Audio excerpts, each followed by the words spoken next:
At kinikilan pa raw kapalit ng kanyang kalayaan. Nagpapatrol, Karen Davila. Ay, Karen de Guzman.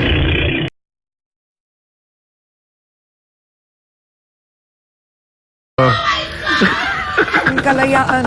Nagpapatrol, Karen Davila. Ay, Karen de Guzman. Karen Davila! Hindi ka naman paliwanag ka na. Magpaliwanag ka na ano nangyari. Para ka ng automatic na yung utak mo. My gosh! Karen de Guzman!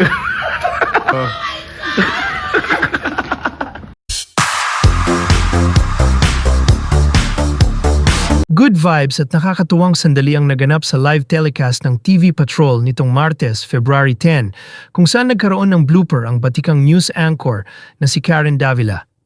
Habang nasa kalagitnaan ng kanyang spiel, nagkamali ng banggit si Karen nang imbes na pangalan ng field reporter ang kanyang mabanggit, ay sarili niyang pangalan ang kanyang nasabi. Ayon sa kanyang nasambit on-air, nagpapatrol Karen Davila ay Karen de Guzman.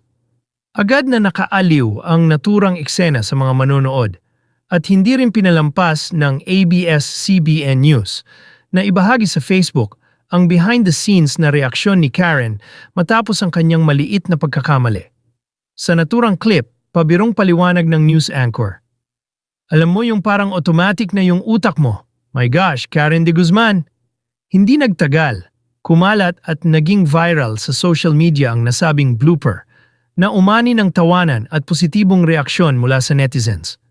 Maging si Karen mismo ay game na game at nag-react sa insidente sa social media platform X kung saan pabiro niyang sinabi, OMG, ay, Karen de Guzman, apologies, #TV Patrol. Patunay lamang ito na kahit sa gitna ng seryosong pagbabalita, may puwang pa rin para sa mga nakakatuwang sandali. At mas minahal pa ng netizens si Karen Davila dahil sa kanyang pagiging natural at relatable. At kinikilan pa raw kapalit ng kanyang kalayaan. Nagpapatrol, Karen Davila. Ay, Karen de Guzman. Kalayaan. Nagpapatrol, Karen Davila. Ay, Karen de Guzman. Karen Davila! Hindi ka naman paliwanag ka na.